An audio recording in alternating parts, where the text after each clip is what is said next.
The abortion drug mifepristone and any other drug prescribed for the purpose of inducing abortions would be harder to get in the state of Iowa under a bill that moved forward by a state Senate subcommittee there.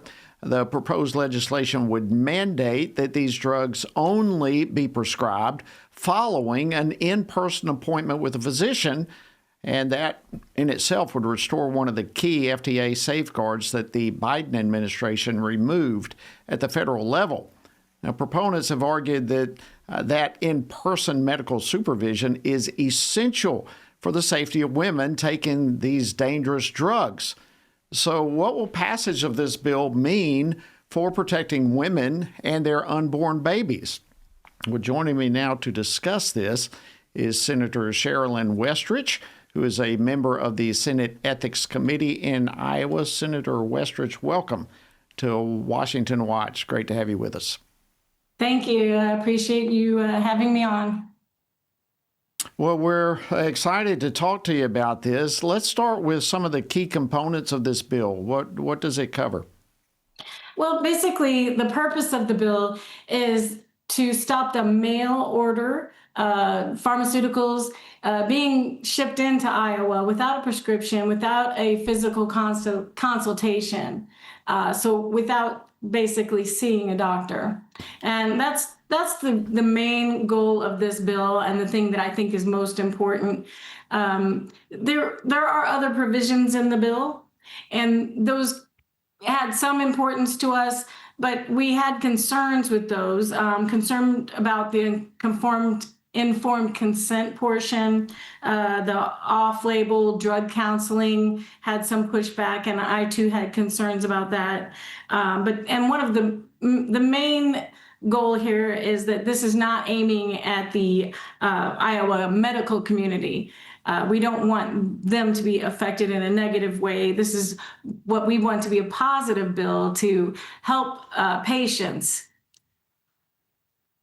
And of course, some of these drugs are very dangerous. So can you hit on some of that, some of the dangers of telehealth and mail-in orders dispensing drugs like mifepristone and misoprostol, some of these other abortion-inducing drugs that in and of themselves are very dangerous? Of course, and depending on whose hands they fall into, this could be given to an unsuspecting young woman by someone who wants her to not have that child. And if the woman doesn't know she's been given these drugs, that can cause side effects that are really terrible. There can be terrible bleeding. You could have all kinds of things happen that you don't know about because these drugs have fallen into the wrong hands and been given to you unsuspectingly. And even if you're choosing to take those drugs, you may not know the side effects or how to handle them or when to see a doctor if something happens. So you need that informed consent. You need that doctor prescribing these drugs so that young ladies who may want to use these drugs and who choose to use them are safe. And so that's what we're looking for. We want Iowans to be safe. We want these young ladies to be safe, and we don't want illegal or illicit or just out-of-state prescriptions without that in-person visit to get that information.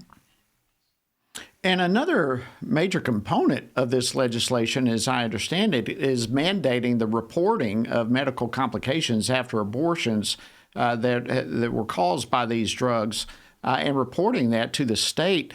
How valuable would this type of information be for revealing some of the hidden dangers of mail-in drugs that the abortion industry is using?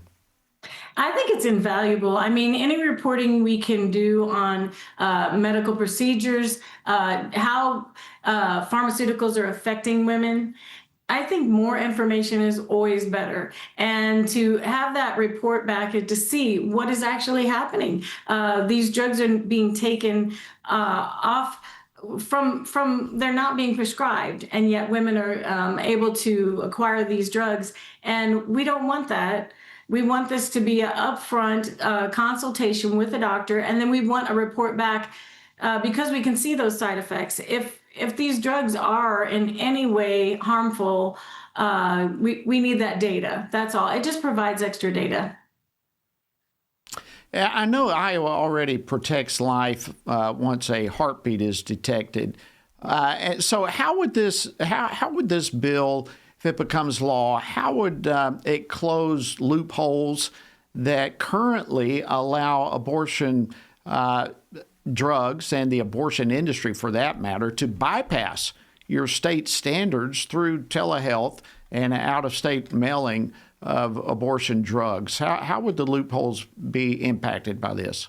Well, in my view, I think the reporting, and that is another reason that the reporting would be important, and keeping that data is to make sure that that doesn't become a loophole, that people aren't kind of skirting around the law by illegally obtaining those drugs after that the heartbeat is detected. So, with that, at least we would know what's going on. Here we're having unreported drugs coming in from out of state, and it just becomes a problem where we don't know what's going on. We don't know if people are superseding the law. So with that, if you have to see a doctor, if you have to get that consultation, they're going to know how far along you are in your pregnancy, and know if that human life is, detected by a heartbeat. So I think it's going to be Thank you.